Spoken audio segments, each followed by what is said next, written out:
Welcome back to a new video, everybody. Okay, so today you're going to learn all about the new Dracthyr Evoker class. I'm going to explain to you the racial abilities of this class. We're going to go through the talent trees. I'm going to show you the Devastation DPS spec. Matt's going to show you the Preservation healing spec. And I'm going to show you just some of the cool things because I've been able to round up insane numbers of mobs and absolutely crush them into oblivion. Just like our art teams be able to crush it with Patreon this month. It is Machinist month, so if you like the Tinker, you like the Engineer, then oh boy, we got the Awesome class card, we got the rest of the art, and of course the pin, which is really gorgeous. All that is on Patreon. It's the best way to support what we do, and man, we're doing a lot. We're upgrading the team, expanding to be able to just do more content, more stuff, get the game out, and yeah, Patreon's the best way to support us. So with a bit of the plug to what we're doing at Patreon, you can check out the link down below. Let's get back to it with the Dracthyr. You might be wondering why I'm in Darnassus. Well, hey, I tried to use their bronze magic to undo the whole Teldrassil thing. It didn't work. Legit though, this place is just nice and uncrowded. So I'm going to start off by showing you the racials of this new class. And I've got to say, these racials are really pretty damn neat. They're pretty powerful. You can clearly tell that they've been designed with the Evoker class in mind because a Dracthyr and an Evoker are the same thing. Okay, so to go through, our first one is Tail Swipe. This lashes your enemies up in the air. Bam. So that's really useful for getting some control. Then you also have Wing Buffet. Wing Buffet is a knockback on a 1.5 minute cooldown. Again, that's pretty powerful, and with your talents, you can actually change what those cooldowns are.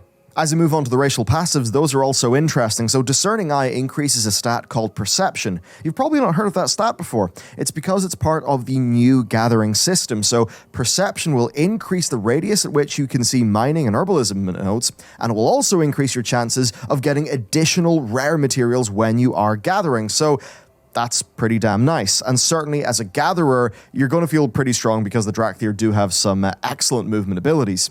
They've also got Familiar Skies, which makes you fly 20% faster on continents that you fully explored. So that, again, will be pretty damn nice once you've got it unlocked. They've also got a massive racial called Soar. This essentially lets you do dragon riding anywhere. Now, if I use Soar, I channel it, I fly up in the air. I then have two abilities. One will surge me forward with a bunch of speed. The other one will make me fly up. And now you can see I am flying around Darnassus at absolutely, pretty damn crazy speeds. So this is a sort of ability that, you can't use in combat, you can't use in a battleground, etc. It's not really a throughput thing. It's just a lovely bit of utility to have in your day-to-day gameplay. And certainly leveling up, I've really found it to be useful. Beyond that then, the weapons that they use are axes, daggers, fist weapons, maces, staves, and swords. And, of course, they do essentially have the Demon Hunter glide mechanic as well. With that said, it's now time to talk about the DPS spec. Now, that DPS spec is called Devastation, and it's quite an interesting one. The game actually lists it as an advanced class, and I can totally see that because there's quite a lot of decision-making to do, and really quite a lot of potential to chain things together. So now that you understand the racials, it's time for some basic abilities. Living Flame is, well, just a cast, right? You fire your Living Flame. You can also self-cast it on yourself for a heal. Now, what's important is how this can chain into the rest of the spec, so you'll understand that soon. We then have Azure Strike. This is an instant cast that can be done on the move. Right now you can see that I'm actually proccing something. I'll explain that later, it's one of the very early talents. So that's those two abilities. Next then, we have got one of the pretty damn awesome ones. This is your Fire Breath. So this is a new type of ability called an Empowered ability.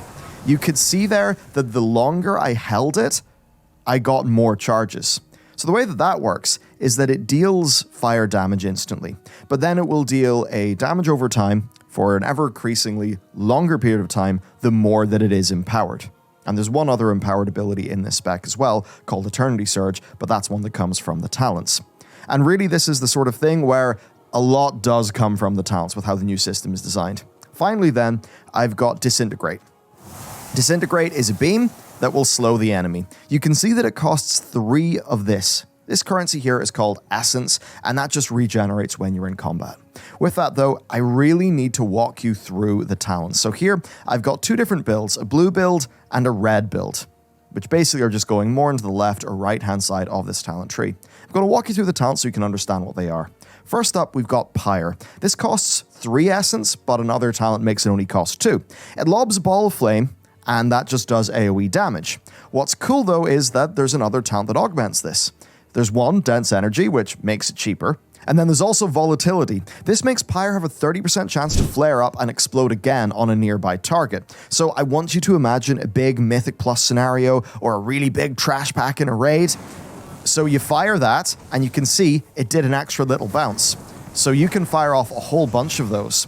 And the single target damage will not be massive, but in an AoE situation, that will be really awesome. And you'll be able to use potentially a large number of them because of a thing called Essence Burst. So Essence Burst is a mechanic that means that either your Living Flame or your Azure Strike, there's one talent here for Living Flame, another for Azure Strike, it will make you be able to do a essence costing ability for free. With Azure Strike, it's a 15% chance. Now, the thing with Azure Strike is it can hit quite a few targets. For me, that's 3 targets right now because of a talent that I've got in the class side, because, of course, the left hand here is the class, the right hand is the spec. You can actually get another talent that makes that hit twice as many targets, meaning that Azure Strike can be hitting 6 targets. And every time you do that, you have a 15% chance of getting a free Pyre. So that means you are just flinging out all of these Pyres, doing a lot of AoE damage, while you're also sending out your big fire breaths into packs of mobs as well. So it does make the AoE use case for this spec just, honestly, pretty damn powerful and feel pretty damn great.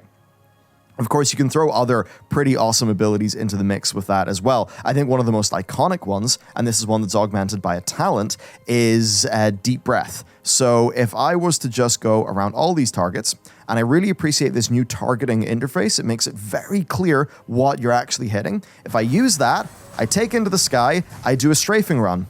But because of another talent, I can hit the button again and teleport back to my original location. So in an AoE situation, that is going to be a pretty damn incredible ability. And I even have another talent that makes it stun mobs for 3 seconds. That's just awesome for control, and it means you can pull off crazy things when you're leveling, deleting like 20 mobs at once with the current tuning anyway. So as I move through this talent tree, we've got simple filler talents like Arcane Intensity that makes your Disintegrate do more damage. I then move on to Dense Energy, which I've explained. We then have Dragon Rage. Dragon Rage is the class cooldown for the Devastation spec. When you use it, you will instantly erupt with 3 Pyres. And then your Essence Burst will have a 100% proc rate. So to show you what that looks like, let's pretend we're in an AoE situation. I'm going to hit that, bam, loads of Pyres. And then every single time I cast an Azure Strike, I will get an Essence Burst. So that means I am able to, and I really should have done my resources a bit differently to get maximum usage out of this, but just imagine you're in AoE here. And there's another talent which means that I can actually hold up to 2 charges of Essence Burst at the same time. So you can just get a humongous amount of AoE burst. I think Mythic Plus players are really going to enjoy hitting all those buttons. And as another example of how to use all those things well, and where some of the skill comes in, here's Power Swell. Empowered spells increase your essence regen by 50% for 2 seconds per empower level. So that means that if I do a 3-level empowered fire breath, that will give me a 50% essence regen for 6 seconds. There's another talent you can see there that actually gives me a 4th level of fire breath, which of course will make that effect even more powerful. That of course will mean more essence, that will mean more pyres, which of course will mean more AoE damage.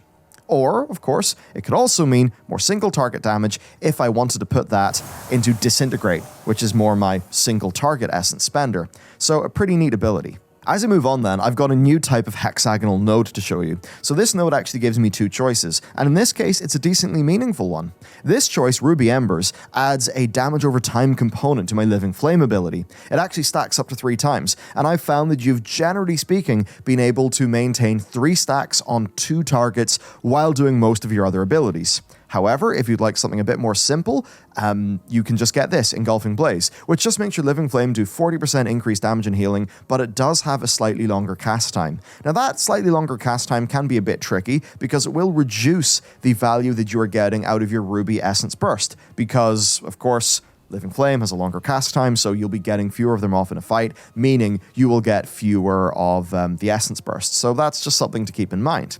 Now, another thing that I suppose this almost has an anti-synergy with is Firestorm. So Firestorm is a bit like a Rain of Fire. You cast it, it's got a 20-second cooldown, and it just does fire damage to enemies over 12 seconds. But then it has a proc component here, Snapfire. It makes Living Flame have a 12% chance to proc an instant free one that does 40% more damage. So to show you what that looks like, I can just go and, whoops, I just did Dragonfire. I can just go and do one of those here.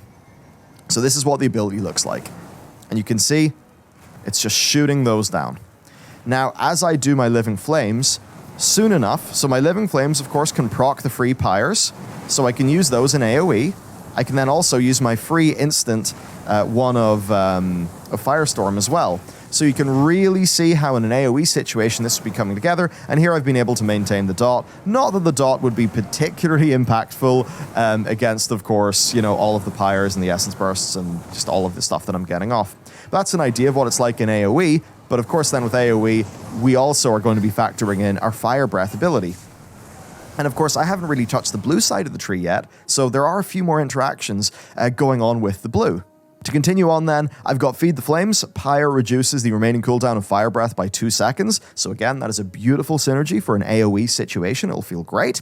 We've got Burnout. That means that the Fire Breath reduces the cast time of Living Flame by 8% for 8 seconds. So that does keep the pace up a little bit. And then we have this End Cap talent that I think is pretty major, especially in an AoE situation. It means that your Pyre and your Living Flame extend the duration of your Fire Breath dot component by 1 second.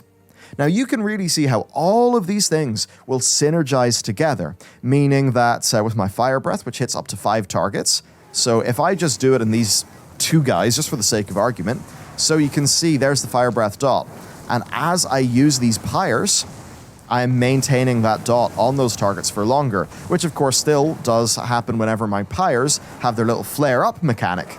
So it is a pretty neat interaction. And of course, while I'm doing all that, I'm also getting my Firestorms. So that's one example of the gameplay. What I'm going to do now is I'm going to show you the blue side of the talent tree because it does feel a bit different and has 1 or 2 extra mechanics. So here I am on the blue side of things. So here we've got the talent that will increase Essence Burst stacks. Of course, you'll have that all the time anyway. We've got Azure Affinity. It just increases your blue spell damage. That's fine. Then there's Eternity Surge. This is a new empowered ability that basically just does a salvo of damage, in this case, up to 6 enemies. But of course, that is something that can be doubled by Eternity Span, which is one of the other talents. So if I get rid of Eternity Span, you can see, and I save that, it's 1, 2, and 3 enemies. If I go back into Eternity Span, it's 2, 4, and 6. And it really is quite a powerful ability. So to show you what it looks like, I'm going to zoom over here using another thing that I haven't showed you yet. This is awesome. So this is Hover. You can actually get 2 stacks of it, depending on how you do your class talent tree. It's your movement ability. Look at this. Boom. Not only do I fly, when I'm flapping about, I get increased move speed, and I can cast while moving. And there's 2 stacks of it, with a 30-second recharge. The movement is off the charts. Okay. So, to show you what I actually intended to show you then, let's do an Eternity Surge. So I hold it down. I'm going to hold it down fully, even though I don't need to for only, for only 3 targets. And it does that.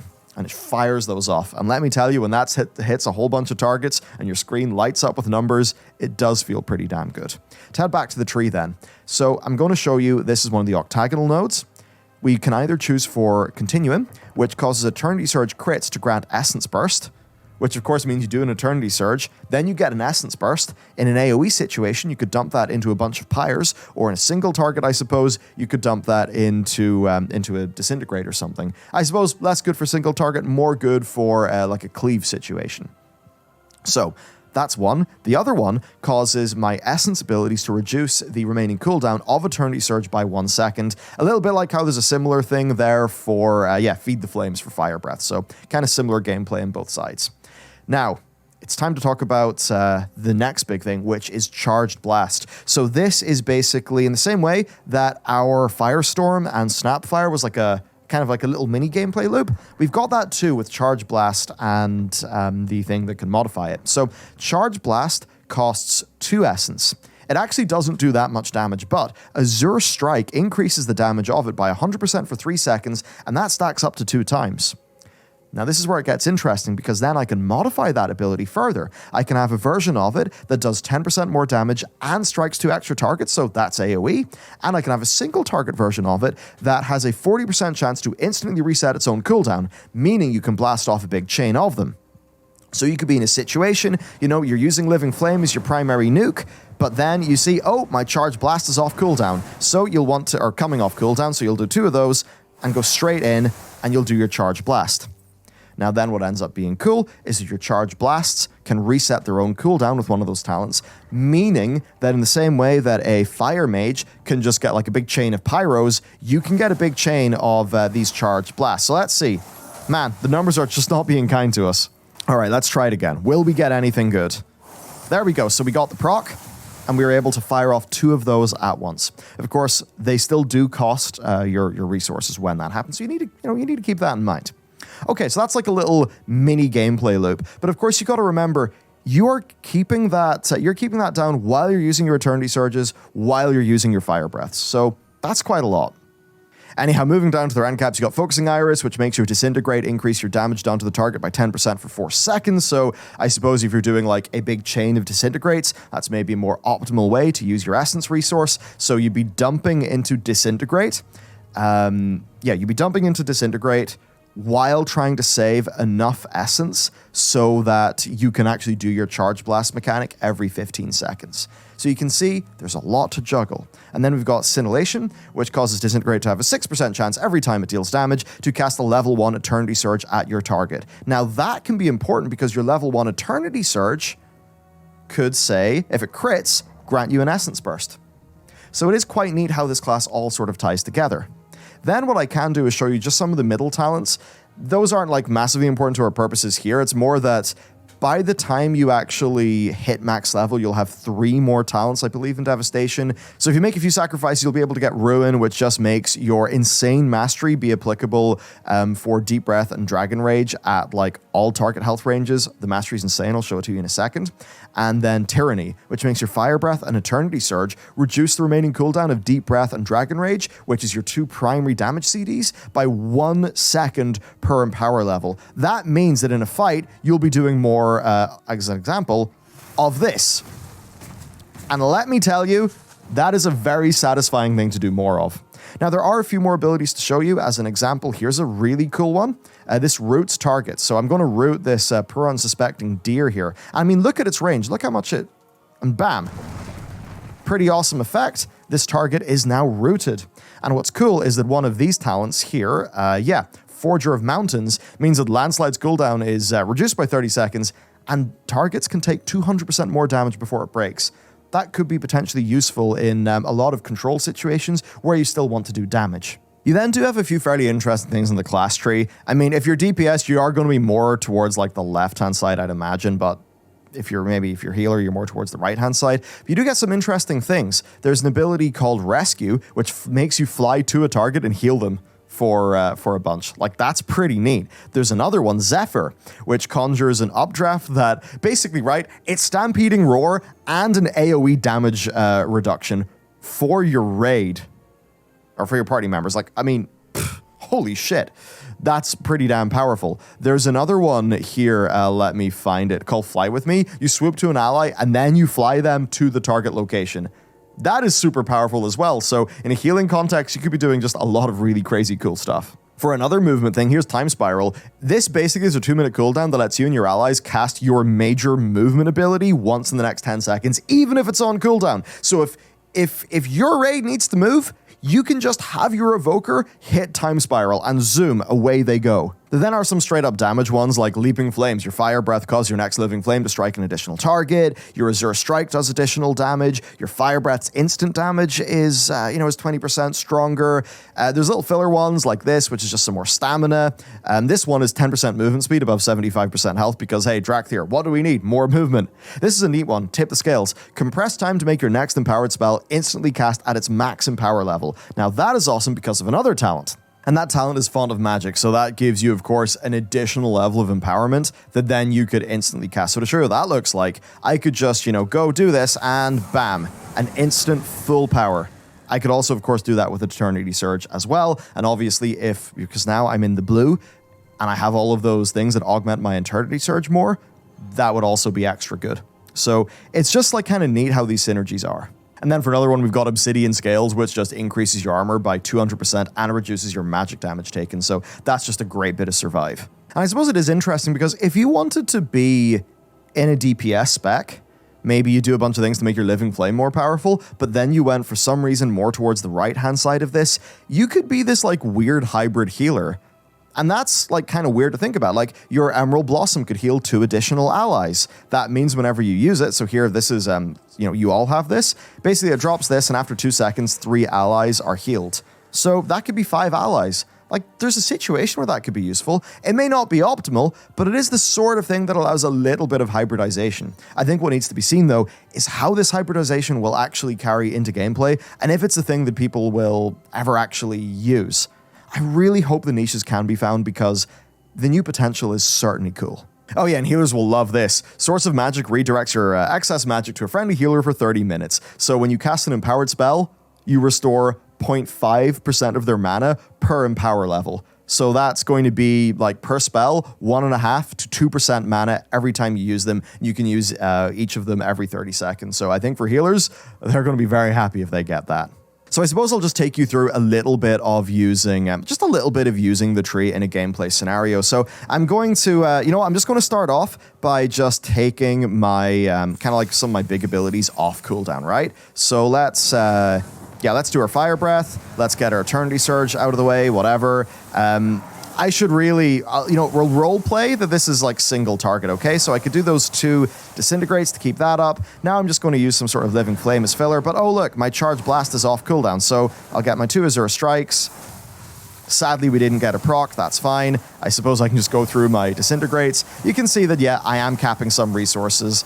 Just kind of is how it is with this one, to be honest. And I got lucky there in my Essence Burst. I got a big chain of those Disintegrates. So now it's time, again, I kind of mistimed it, but it's time to get my powered up Charge Blast. Didn't proc, that's okay. I'll go into a Disintegrate, but now already, oh shit, my Fire Breath and my Eternity Surge are off cooldown. So you can really see that like this is a fast-paced spec with a lot of things going on. But you know what? It's actually fun. It does feel pretty good to use. I'd say, oh, whoops, so that procced, but I actually didn't have the buff, so I really made a mistake there. Plenty of mistakes to make in this one, to be honest. And that is interesting. The Blizzard actually felt the need to mark this as an advanced class in the game UI. I was quite surprised by that. So I just thought that was interesting. So I'll do a quick Eternity Surge. Now that one has given me an Essence, the Essence Blast, so I can use that, or Essence Surge, whatever it's called. So like that's just like a little bit of the gameplay flavor. Okay, getting a little bit overcapped, going to use my Disintegrate. So now I wouldn't want to use Azure Strike in a single target situation until I can actually use that where I know there's a Charge Blast. So I can go in, do a Charge Blast, didn't get a proc, I'll dump the rest of my stuff into Disintegrate. So that's like a little bit of how your single target is going to be feeling for some flavor. I'm now going to swap over, show you an AoE situation, then I'm going to take you to the Dragon Isles, and I'm going to do some wacky bullshit. A lot of gnolls are going to die. Right, so now I'm in red. I'm going to pop into my my Dracthyr form, and I'm going to show you a little bit of kind of multi-dotting. Imagine I have more targets here than I kind of do. So I'll start off by using a Tip the Scales into a Fire Breath, and then I suppose maybe I could hardcast a Firestorm. Let's get rid of some of my essence by just throwing that into Pyres. And now I'm just going to keep this going. I suppose it would be ideal to spread my Living Flames like out a little bit. Now I definitely need to use some Pyres to keep that dot up. I have not got a lot of the, the free procs of my Pyres, so that's definitely keeping me a little bit weak. But you can see that, I know, I'm actually, look at that, my Fire Breath dot is still there, and now Fire Breath is actually off cooldown again. So that's great, I can head in, I can use my Fire Breath. I've also just got a proc of Firestorm, so I can drop that in the target as well. Now I can drop a bunch of Pyres to just keep those dots rolling. I think I'm gonna, I was able to keep that dot. Of course, there is also this to use, so I'm gonna be cheeky, I'm gonna sneak this in. I'm now gonna teleport back to my original location, gonna keep the Pyres going. It does feel weird though, because every second that you are not using a living flame, you are thinking, am I losing some regen? Am I losing some potential resources? So I'll have to see how that all sort of plays out. So another fire breath into just dropping a whole bunch of pyres. And like now you have just a little bit of an idea of what AoE looks like for these guys. Okay, with that said, let's head to the Isles and let's kill some dudes. Okay, so what I'm going to do is I'm going to just try to pull a whole bunch of gnolls, and this will be very annoying if I get dismounted. Okay, I think we've made it. So I'm going to use my deep breath. Now this is awesome because it's going to stun them. Unfortunately, I did take a little, just too many hits there, but that's okay. So I can use Eternity Surge. I can then go into a massive fire breath. And there you go. Let's self-cast a Living Flame. You can see that was like a hell of a lot of power, right? And it just does feel pretty damn good to do, to be honest with you. And I guess another thing, now this is probably going to get me killed, to be honest, but I'm going to pull these guys and pull these guys. Now I'm going to use my root. Now my root is something that I have talented. Now what I'm going to do is going to drop a whole bunch of pyres and get completely no procs. No procs. Can I please have some procs? Okay, now I'm being chased. That's bad. But I do have like infinite movement. So maybe I'm going to survive. Who knows? I mean, yeah, man, look at this. Okay, got to use that. Okay, we might be able to make this. Going to be cheeky, put a self-heal in. You can use the Alt key to auto self-heal. Oh dear, now more enemies are trying to kill me. Has it all went south? Maybe. I think I'm one of those pickles. I like cannot really heal fast enough. Okay, I died, but anyway. You can kind of see the point there, right? Like, you can actually chain a lot of these abilities together to get like some super, super big AoE. So it's actually been pretty damn fun in the open world. So there's a look at the DPS spec. Now I'm going to hand it over to Matt, and he's going to show you the wacky, super powerful world that is Dracthyr Evoker healing. Remember when they added Monk, and while movement creep was a bit insane, roll was kind of cool? And then when Demon Hunters came in, they brought Glide and Fell Rush, and that was also like movement creep, but it made sense because they were fast, they were new, they were fun, and they had wings, so it kind of worked. Yeah, Dracthyr are the same. Again, they have wings, they fly around like crazy, and it is so much fun to play with. And that's not just about their movement either, because the movement is part of their healing and part of their utility kit that makes them really, really strong. They're effectively exactly what you'd expect from a dragon. They fly around the place. They've also got the bronze dragon stuff, so they're doing a load of rewinding time. They've also got the green dragon stuff, so they're kind of breathing dream juice all over everyone. And ultimately, it's like really, really cool. To put it like simply, Evokers can give allies the same effect as Stagger, so monks are now irrelevant, not really. They can rewind time, like literally just that didn't happen. They can duplicate their own spells with a thing called Echo. They can carry allies to safety. And then they can also dart around the battlefield to different targeted allies and then just breathe healing over everyone. And now every other healer in the game looks substantially less interesting by comparison. So to explain how it plays, the fundamentals are basically the same as other healers, right? You've got your single target spells, you've got your hots, and then you've got your kind of AoE buttons. The hard part of playing all healers is the limiting factors, which is either your mana expenditure or your throughput. Sometimes you have to figure out, what's efficient versus how do I actually heal these people that are dying like crazy? Oh no. And that's where, managing the cooldowns of your big and efficient spells come in. And that's kind of the baseline here is you've got mana to spend, but you've also got really, really cool abilities that have those cooldowns. And that's where the Empower stuff comes in a little bit later. But there are a couple of keys that make this feel like way more involved and way more interesting than some of the other healing stuff. Echo is the first big one. It costs 2 essence, so you can use it like roughly every 10 seconds or so, and it does a little bit of healing, but it also duplicates your next heal on that target. And that immediately allows for so much synergy. They've got their hot, of course, which is called Reversion, and that can apply twice with Echo. But then there's this talent deep in the tree called Grace Period, which gives an extra 15% healing whenever Reversion's on target. But that stacks. So you can get Echo Reversion into like a Spirit Bloom or something for a major heal, and that's like a small amount of mini gaming that feels really, really fun. And then because Spirit Bloom is an empowered spell, you get to choose. You're spending the mana and the cooldown anyway, so should you hold it or should you fire it off as soon as possible? That brings us to Empowering, which is the other part of their management, and it's really like, this is what makes the class properly feel different. You charge up Spirit Bloom and it hits more targets, 1, 2, 3, or 4 if you get the 4th Empower talent level. So that's like a little decision to make. It's not a massive deal, it's just a small decision. If there are other targets that need healing, so say there's 2 people injured, you can charge it to level 2 and fire it off. Or if everyone is already full HP, then you can just let it go at level 1, and then the time you've saved, you can spend that to either set up some like more HOTS or something, or just get more DPS in. And that's one of the fun little kind of, I guess, like I said, mini-gaming. Same goes with their other empowered Dream Breath. It heals a little bit more per charge level, but it also reduces its cooldown a lot, up to like, it's 25 seconds base, and it can go down to 10 if you hold it the full time. So that's a case of, there's optimization there. If no one's going to die, and you don't have to move, you might as well hold it, but that's up to you. Do you need Dream Breath to come up soon? Or are you happy to kind of fire it off and then reposition or get more DPS in? Stuff like that, I think, is kind of like the core basis of what Empower is for. And I think it's different in the DPS context, but I think here in the healing context, it actually makes it pretty fun to play around with. The only like noticeable issue that I've seen with the specs so far is that their unique resource, Essence, should be important to manage, but it doesn't really feel that way.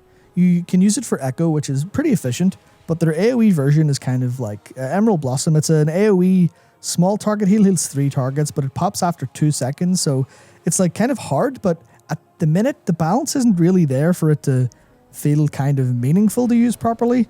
So like their Essence is basically like DK runes, but only 1 recovers at a time, and it's 1 every 5 seconds. So it also feels like a kind of little bit of slower form of energy, and only a couple other spells use it. Disintegrate, which obviously, you know, the DPS version is still there, and that doesn't cost mana. It restores some when talented, so that's a thing you can do, but that's kind of ultimately a little bit pointless, it feels, because there's Echo, which is where it's strong.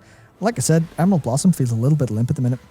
The interesting thing overall is that a second resource should probably be used to help with mana, but in this case, they also cost a bunch of mana, so it's more a little bit about helping with throughput, and I think that's an easy fix for Blizzard, but it does make it fairly hard to read their design intent at the moment, so it's can't really say definitively what it's for until we see those numbers change. But basically that means their moment-to-moment gameplay will be Living Flame for single target heals, because obviously it does damage as well, so you kind of almost like Holy Shock in a way. You also keep their hot up, the reversion, you spend your essence, maybe, probably, and then roll your cooldowns, your Dream Breath, your Spirit Bloom, you kind of keep those rolling. Choosing how much to empower Dream Breath and Spirit Bloom makes for those new feeling decisions, and that's like a fairly advanced thing, I think, which it's kind of simple enough on paper, but for people who are used to playing, say, something like Holy Priest or something like Resto Druid, where it's just keep dots up and go about it, I think it actually is pretty different overall. But then we get to the fun part. I was talking about them using their wings earlier, and I haven't really addressed that. That's because they have Rescue, which is this. It's a healing Shadow Step. Every like 20 seconds or so, I think it's 20 seconds baseline, and it goes down with haste, you can just dash to an ally and heal them. And then there's a bunch of talents that kind of synergize with that.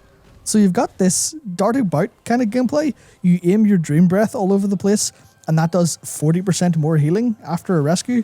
So you've got this like really cool, you're actually a dragon, you're actually flying around kind of fantasy. I think that's something that I didn't expect at first glance.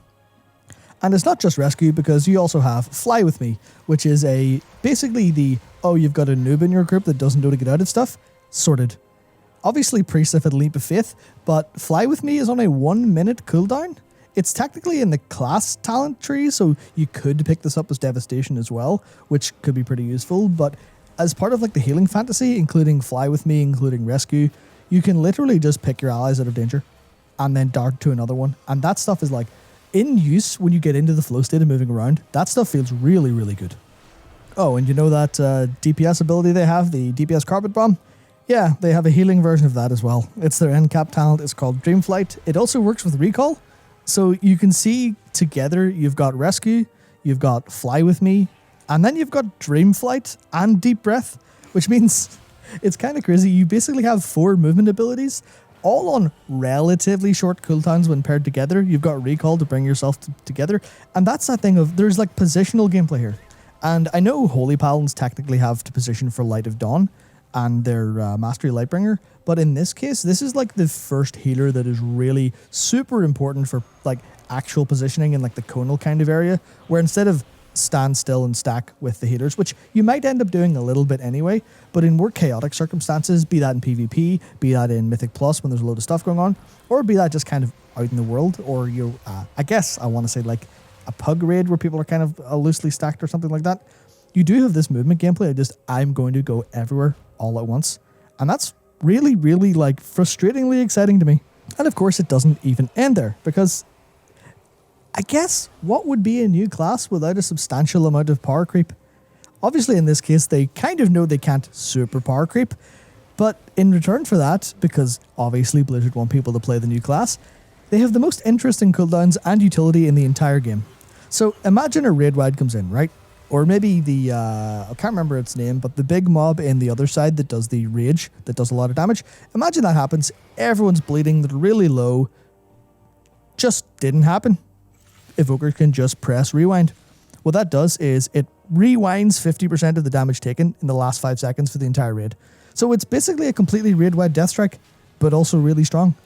It is on a 4-minute cooldown, though you can either reduce that or give it more charges with less healing on talents. But it is like, it's a crazy strong button and it has its own little niche. And I thought I'd highlight that because it is really, really good. And that's like only one of their fun buttons. They also have Stasis, which is, remember Echo, the one that duplicates an ability? It's that on steroids. And this is every 90 seconds. Stasis lets you duplicate the next 3 heals you cast.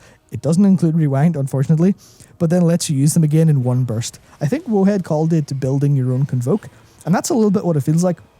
Because if you, say, have a fully charged Dream Breath, so fully empowered, massive heal over the area, you say you use Dream Flight to just fly over everyone, heal like crazy, and then a fully charged Spirit Bloom, which, and I'm like, this is full, everyone's full HP now tier.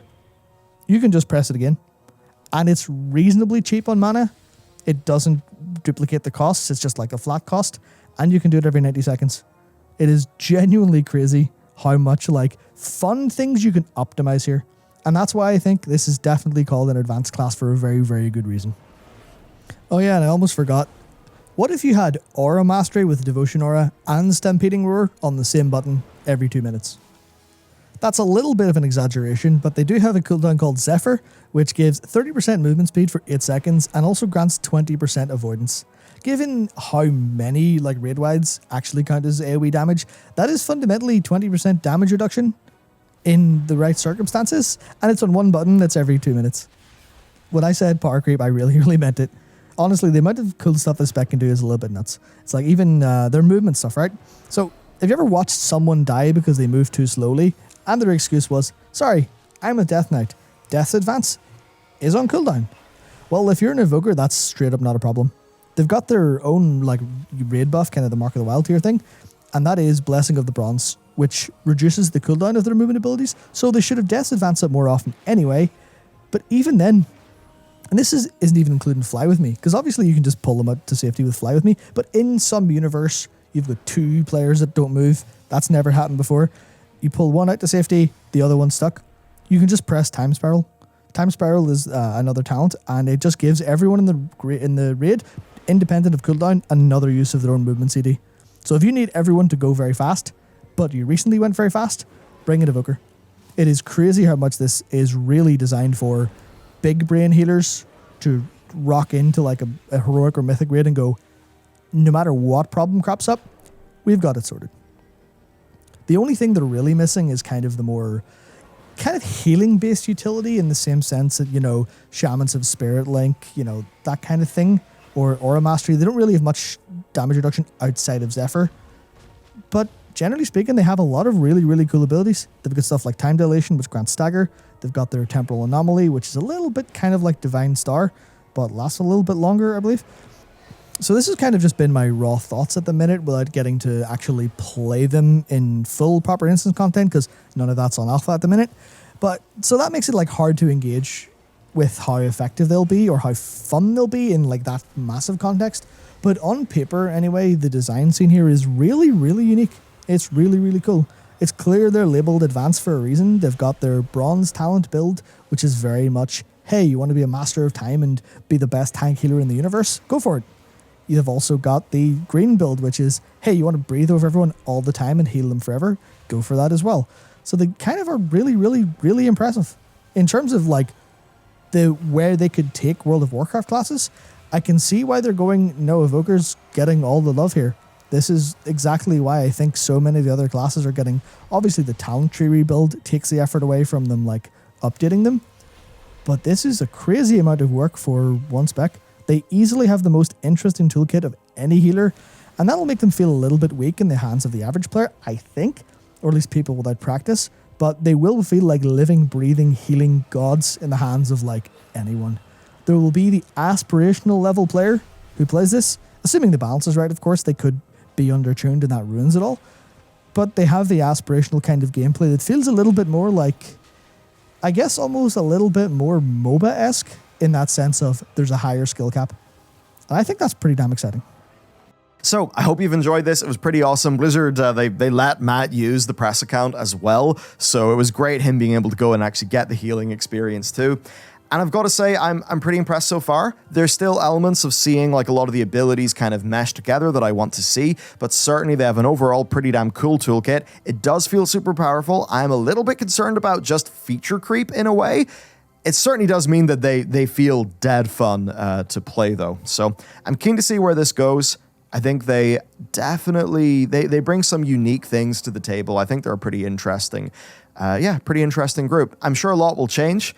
They're super powerful. Even the raid mobility that you get, it's just kind of wild. Also, like even their passive blessing or their buff blessing of the bronze, it reduces the cooldown of the major movement abilities for everyone in the raid by 15% for 1 minute. For 1 hour. So that just means like if you have a Dracthyr in your raid, your movement CDs come up quicker. I mean, damn, they certainly bring a lot to the table. So let me know what you think about the Dracthyr down in the comments. If you want to support the team that is making this content, because we've actually increased the size of the team, that's why I've been able to do all these gameplay videos and the live streams and the live show and the news channel and the gaming channel. We've got so much going on. Then the Patreon is the place to go. It's a pretty awesome month for the physical loot that our Game Studios artists have created. So I hope you enjoy that. I mean, man, Machinist, it's... Machinist, Tinkerer, it ain't in Dragonflight, but it's a damn cool fantasy, so making the class art card and all that was really awesome. So you can get that physical loot and also help us out. And with that said, stay tuned for future Dragonflight content. I'll see you next time.